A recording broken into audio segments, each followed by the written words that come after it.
Hello சொந்தங்களே, அஸ்ஸலாமு அலைக்கும். எல்லாம் எப்படி இருக்கீங்க? நம்ம ஃபேன்சி கிச்சனில் மட்டன் குழம்பு ஒன்று செய்வோம். மட்டன் குழம்பு இன்னும் நம்ம செஞ்சு போடல. மட்டன் குழம்பு செய்வோம். அதுக்கு 1 கிலோ மட்டன் எடுத்து வச்சுருக்குறோம்.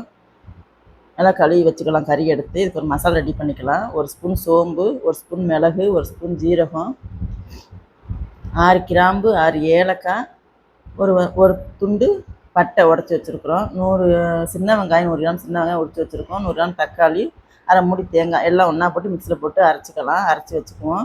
சும்மாயிரும். அடுப்பு பற்ற வச்சுட்டு குக்கரை வச்சுட்டு எண்ணெய் ஊற்றிக்கலாம். எண்ணெய் காஞ்சதுக்கப்புறம் 1 ஸ்பூன் சோம்பு போட்டுக்கலாம். 2 பட்டை, 2 கிராம்பு, 2 ஏலக்காய் போட்டு வெடிக்க வச்சுக்கலாம். 1/4 கிலோ சின்ன வெங்காயத்தை தட்டி வச்சுருக்கோம் மிக்சியில். இதை போட்டு நல்லா வதக்கலாம். வெங்காயம் வதங்கினதுக்கப்புறம் 1/4 கிலோ தக்காளி போட்டு அதையும் போட்டு நல்லா வதக்கலாம். ஒரு கைப்பிடி அளவு மல்லித்தலை போட்டுக்கலாம். புதினாத்தலை கொஞ்சம் போட்டுக்கலாம். 3 பச்சை மிளகாய் போட்டுக்கலாம். தக்காளி வதங்க கொஞ்சம் உப்பு போட்டு நல்லா தக்காளி நல்லா வதக்கி விடுவோம். வதங்கினதுக்கப்புறம் ஒரு 50 கிராம் இஞ்சி பூண்டு பேஸ்ட்டு போட்டுக்கலாம். அது நல்லா வதங்கினதுக்கப்புறம் மிளகாத்தூள் 1 ஸ்பூனு, மஞ்சத்தூள் 1 ஸ்பூனு, மல்லித்தூள் 4 ஸ்பூன் போட்டுக்கலாம்.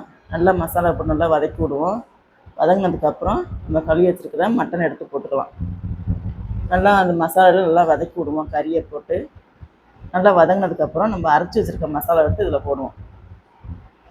இதையும் போட்டு நல்லா வதக்கி விடுவோம். இந்த கறிக்கு தேவையான அளவு உப்பு போட்டுக்கலாம். நல்லா போட்டு நல்லா வதக்கி விட்டதுக்கப்புறம் நம்ம வேணுங்கிற தண்ணி ஊற்றிக்கலாம்.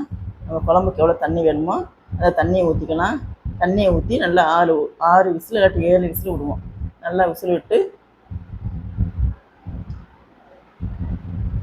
இப்போ குக்கரை மூடி வச்சாச்சு. 7 விசில் வந்துருச்சு. இப்போ எடுத்து பார்ப்போம். சூப்பரான மட்டன் குழம்பு ரெடி ஆகிடுச்சு. சிம்பிளாக சூப்பராக இருக்கும். இல்லை நீங்கள் என்ன காய் வேணாலும் போட்டு வைக்கிறதாலும் வச்சுக்கலாம். நான் காய் போடாமல் தான் வச்சுருக்கிறேன். இங்கே பாருங்கள், எங்கள் வீட்டில் நீங்கள் மட்டன் குழம்பு வாங்க சாப்பிட்லாம். நீங்களும் உங்கள் வீட்டில் எதை எப்படி செஞ்சு பார்த்துட்டு அப்படின்னு கமெண்ட்டில் சொல்லுங்கள். மற்றவங்க ஷேர் பண்ணுங்கள், சப்ஸ்கிரைப் பண்ணுங்கள்.